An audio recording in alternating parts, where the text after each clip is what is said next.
3 things, the sign began. The safety of the facility depends on 3 essential requirements. The first and most important, all hatchways must be secured prior to pulse. The second, all shielding for interior quarters must be in place and maintained at all times. Any breach of shielding will require quarantining of quarters or sections exposed to pulse reverberations. The third, at no time and under no circumstances shall any person directly exposed to the pulse or the pulse reverberation be allowed to remain on the facility longer than 24 hours. It was the last of the 3 which everyone in the facility dreaded most, but understood its necessity. The last person who had been exposed and exited from the facility was a woman named Candace Terrence. The term exited was used in polite company, but really meant sentenced to death. Well, perhaps it was not an outright death sentence, but outside of Harrapin 6, the odds of living even a few hours was almost impossible. The facility had been built on the largest moon of the planet Gayendi-12. The planet's native climate made the moon Harrapin seem like paradise found. The facility was the 6th of 10 total facilities on the moon. Each had an area of operation and specialization section designed to accomplish either observation and related duties, exploitation of natural resources and related duties, transportation and migration of resources and personnel, and then finally, the 10th facility existed for purely research, medical, and emergency control purposes. However, that facility also had the ability to assume control of any or all of the other facilities for security needs. No one went to Harrapin 1, the central command and nominal backup facility, unless under the most extreme circumstances. 3 years into a 5-year contract on Harrapin 6, Meade had witnessed 13 people exited, a near-critical reactor breach, some form of flu which killed 27 people, and other events which most might consider an emergency. Still, in the 3 years he had been here, he had never seen anyone go to Harrapin 1, nor had he even heard of anyone ever going to Harrapin 1. As far as he could remember, he could not recall anyone ever knowing or hearing of anyone going to or coming from Harrapin 1. True, he was not part of the facility command structure, just an extraction engineer and supervisor for the Enquin within the planet. There were deposits on the surface, but the chance of accident and death was too high to even consider what would otherwise be as simple as filling proverbial buckets of the bluish-orange substance. Pulse warning. The calm voice of the facility alert system interrupted his thoughts. 5 minutes until pulse. All personnel must be secured within the assigned quarters. Quarters will be sealed until the clear team assigned to each section verifies containment has not been breached or compromised. All personnel must return to quarters. You have 4 minutes, 43 seconds before lockdown initiates. Thank you. Meade listened to the continued repetition of the computerized voice as he made his way back to his quarters. He entered his quarters, slid his identification card into the reader, which would lock down his quarters before the automatic initiation protocol. Damn, Meade said to himself, crossing over to his bunk. What is worse, being kept in quarters for God knows how long, or being stuck down below during the pulse? As he lay down on his bed with his arms crossed behind his head, he let his thoughts drift. The pulse was an expulsion of energy from Gayendi-12. What made the pulse so dangerous was it created a fast-moving infection within the sympathetic nervous system, which became toxic after 24 hours. The direct effect of the pulse could not be avoided as Harrapin rotated on its axis, bringing every facility to face Gayendi-12. The only hope was, while exposed to the planet, there would not be a pulse event. There was no timing or even apparent reason for when a pulse event would occur, nor how long any event would last. During the events, everything went on lockdown, so each person's quarters had enough food and liquids to last a week. The longest pulse event had lasted 3 days, and the subsequent reverberation 2. And such an event had only occurred once. The majority of the pulse events lasted at most a few hours, with the reverberation lasting about half as much time afterwards. While the pulse was bad, it was much easier to recognize visually without the need of the specialized tests and scans designed to detect the reverberation sickness. While he had never seen anyone with reverberation sickness, he had watched the footage from Harrapin 2, where someone had been afflicted.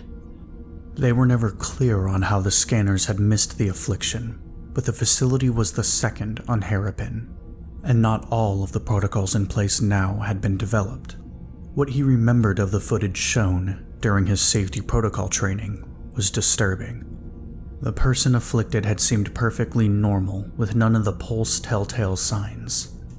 Then, and without warning, the man appeared to go completely insane, rampaging through the facility, attacking and killing people at random.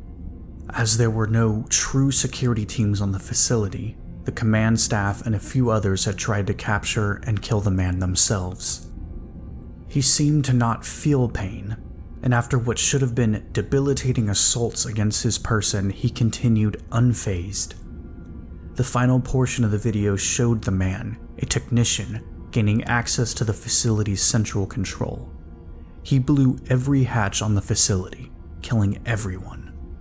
The thought of the last image of the man's crazed eyes and smile looking into the camera as he condemned all 337 persons assigned to the facility to their deaths still gave me nightmares on occasion. Yet every time he was within the facility and going under lockdown for a pulse event, he always returned to one question. What kind of emergency was Harrapin 1 there for when they didn't even attempt to aid or intervene in the events which transpired in Harrapin 2? The timestamps from the moment when the technician apparently went insane to when he vented the facility came to about 12 hours. According to the protocols, Harrapin 1 could and would respond with necessary measures to aid any facility when in distress beyond its abilities to address within no more than 3 hours. During his time at Harrapin 6, he had heard through scuttlebutt that Harrapin 2 had repeatedly called for assistance and evacuation. Harrapin 1 apparently never replied nor sent any assistance. The recordings were from Harrapin 1's live recording of Harrapin 2 during the crisis. One of the roles of Harrapin 1 was to begin a live monitoring stream and recording of any facility after an initial call for help, and to recover all footage prior to an event.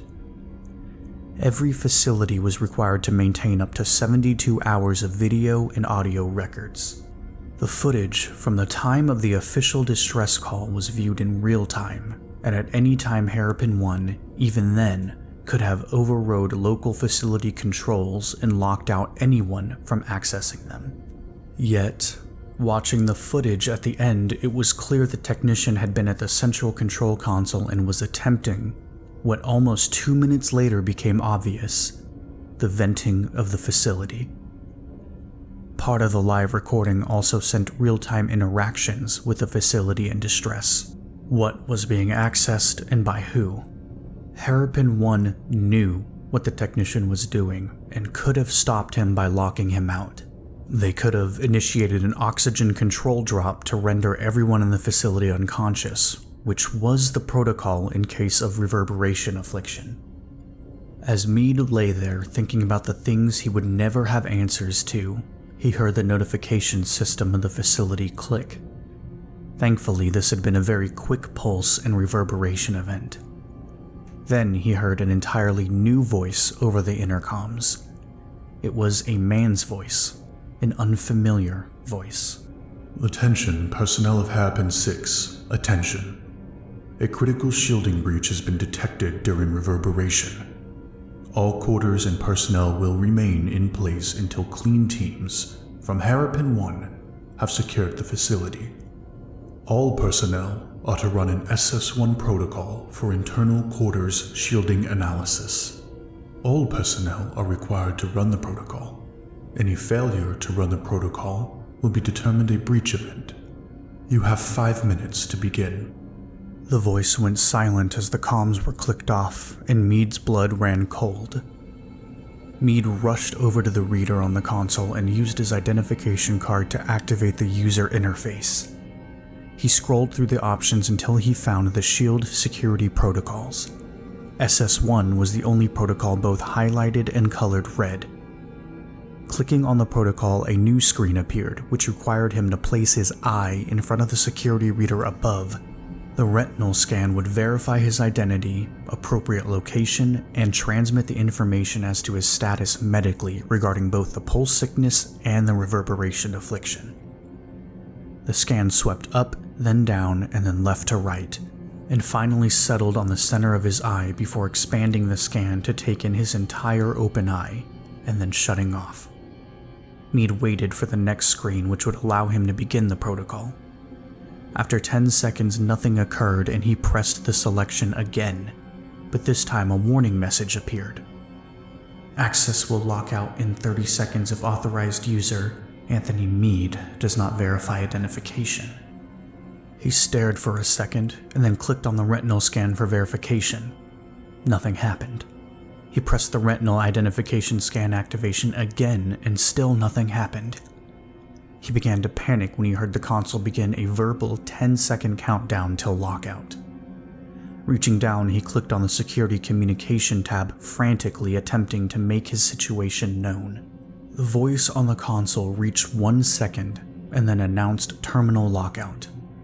A new message displayed on the now inaccessible terminal screen. It showed the oxygen levels within the room, and he watched as the levels began to be reduced quickly. Mead began to bang on the sealed door just before everything went black.